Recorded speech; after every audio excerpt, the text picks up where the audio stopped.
Hello everyone, welcome to my YouTube channel. तो जैसा कि मैं आपके लिए ट्रिक और टिप्स पर वीडियो बनाती रहती हूं, तो आज मैं आपके लिए लेके आई हूं सीडीपी यानी यूपी टेट की जो सीडीपी है बाल विकास के आपका। आज हम फुल सिलेबस पर चर्चा करेंगे। देखो क्या होता है कि जब हम तैयारी करते हैं, चाहे हम शहर पे स्टडी कर रहे हों और चाहे हमने कोचिंग ले रखी हो, लेकिन अगर हमारा कोई भी टॉपिक छूट जाता है, ठीक है, तो फिर उस टॉपिक से अगर प्रश्न आते हैं तो फिर हमें वहाँ दिक्कत हो जाती है। तो आपको अपना कोई भी टॉपिक नहीं छोड़ना है और आपको सभी विषयों की पूरे टॉपिक आपको कराए जाएंगे। तो देखो इसके अंतर्गत आपको क्या क्या पढ़ना है, वो सारी चीज़ें आज हम डिस्कस करेंगे। तो बाल विकास का अर्थ, ठीक है, सबसे पहला टॉपिक है आपका बाल विकास का अर्थ। और इसके अंतर्गत हाँ, बाल विकास की क्या आवश्यकता है, इसके क्षेत्र क्या हैं और जो बाल विकास की आपकी अवस्थाएं हैं, ठीक है, ये सारी चीज़ें आपको पढ़नी है। ठीक है, फिर है विकास के आयाम, जैसे कि शारीरिक विकास, मानसिक विकास, संवेगात्मक विकास, सामाजिक विकास और इसके साथ ही साथ भाषाई विकास। यानी आपको ये सारी चीज़ें बच्चे का शारीरिक विकास में क्या है, मानसिक विकास क्या है, संवेगात्मक क्या है, सामाजिक क्या है, भाषाई विकास, ये सारी चीज़ें आपको पढ़नी है। इसके साथ ही साथ हम चर्चा करेंगे दूसरा आपका, ठीक है, टॉपिक है अभिव्यक्ति क्षमता का विकास। यानी अभिव्यक्ति अभिव्यक्ति किसे कहते हैं, अपने स्वयं के विचारों और भावों को व्यक्त करना। ठीक है, बच्चा कितना उस अपने भावों और विचारों को व्यक्त करने की क्षमता को क्या करना है, आपको क्षमता का विकास करना है बच्चे के अंतर्गत। जैसे कि सृजनात्मकता एवं सृजनात्मक क्षमता का विकास दोनों का ही करना है। ठीक है, आप समझ पा रहे होंगे। ये सारे टॉपिक के लिए एक एक करके ये सारे टॉपिक आपको पढ़ने पड़ेंगे और इनको समझना पड़ेगा, इनकी थ्योरी को समझना पड़ेगा, इनसे लेकर के कैसे प्रश्न पूछे जाते हैं, ये सारी चीज़ें पढ़नी पड़ेंगी। देखो सी टेट की अपेक्षा यूपी टेट में आपको बहुत ज़्यादा मेहनत करनी पड़ेगी, तो इसलिए आपका कोई भी टॉपिक छूटे नहीं। ठीक है, अब बात कर लेते हैं कि जो बाल विकास यानी बच्चे का जो विकास है उसको प्रभावित करने वाले जो कारक होते हैं, जैसे कि वंशानुक्रम और वातावरण। ठीक है, वातावरण का क्या प्रभाव है और वंशानुक्रम का क्या प्रभाव है, ठीक है, ये दोनों ही आपको अच्छे से क्लियर होने चाहिए, ये आपको पढ़ने हैं। साथ ही साथ बात कर लेते हैं सीखने के सिद्धांत, यानी बच्चा कैसे सीखता है।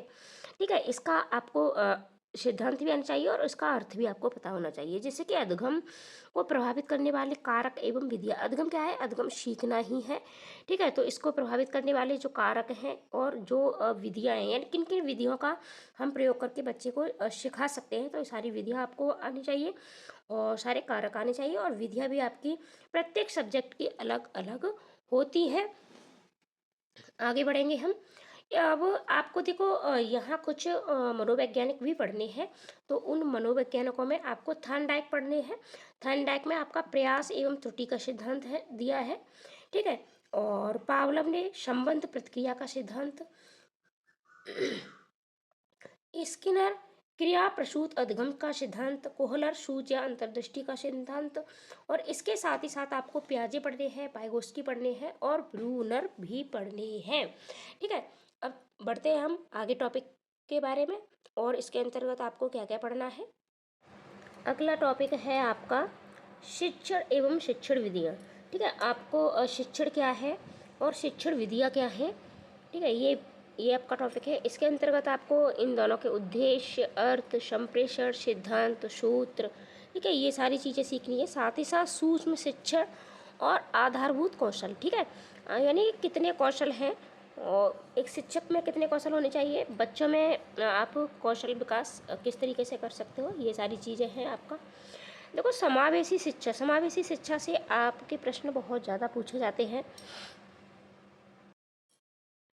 अब समावेशी शिक्षा के अंतर्गत आपको पहले तो पहचान करनी है कि किन किन बच्चों को समावेशी शिक्षा की ज़रूरत है। ठीक है, और ये समावेशी शिक्षा क्या है और इसके प्रकार, शारीरिक अक्षमता वाले जो बच्चे होते हैं, ठीक है, तो वो उनकी पहचान आपको करनी है। किन उपकरणों का आप प्रयोग कर सकते हो, जैसे कि जो दिव्यांग बच्चों में जो दृष्टिबाधित बच्चे होते हैं उनको ब्रेल लिपि की आवश्यकता होती है।